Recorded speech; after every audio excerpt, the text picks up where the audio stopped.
আব্বা আমি তো ঘুরতে বেরিয়েছিলাম আব্বা। আমি তো জানি তুমি ঘুরতে আসছো না, কি করতে আসছো। ধর ওইটা গাড়িতে উঠা। আব্বা আব্বা আব্বা দেখো এটা, আব্বা আব্বা আব্বা আব্বা আব্বা, আরে ভাই এই দাঁড়ান দাঁড়ান দাঁড়ান, নাজরানা না দিয়ে কই যাচ্ছেন?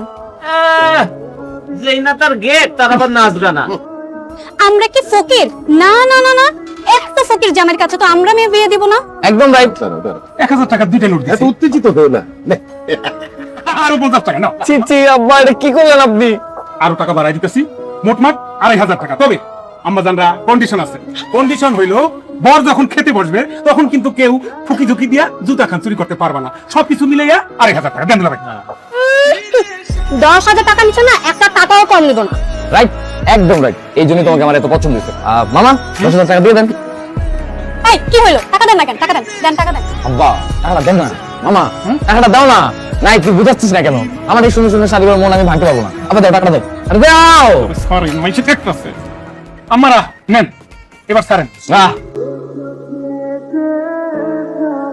শুনেন, আমি কিন্তু ভালো ছেলে না, আমি নেশাবানি করি। আর এলাকার যত বখাটে ছেলেপেলে আছে না, সবাই আমার ফ্রেন্ড। ইভেন বিয়ের পর আমি বউ পর্যন্ত পেটাবো। আপনি আমাকে না বিয়ে করেন না প্লিজ। সমস্যা নেই, আপনি পেটানোর আগে আপনাকে পিটিয়ে আপনার যে নেশাপানি সব আছে না ওটা ছাড়াই দেবো। আর বাকি যে ফ্রেন্ড সার্কেল তাদেরকে আমি সোজা করে ফেলবো। আমার 10-12টা গার্লফ্রেন্ড আছে। সমস্যা নেই, বিয়ের পরে একটাও থাকবে না। থাকবে থাকবে, শুধু গার্লফ্রেন্ড কেন, এলাকায় যত ভাবি আছে না সবার সাথে আমার খুব ভালো ভালোবাসা চলে। এই জন্যই আমার বাসার আশেপাশে যত ফ্যামিলি মানুষজন আছে সবাই বাসা ছেড়ে দিচ্ছে। এই বাসা ছেড়ে দিচ্ছে দেখে বাড়িওয়ালার মেজাজ খারাপ হয়ে গেছে। সে সিটি কর্পোরেশনে যা আমার নামে বিচার পর্যন্ত দিয়েছে। সমস্যা নাই, নেক্সট যেদিন বিচার ডাকবে ওই দিন আপনার বিচারে আমি থাকবো।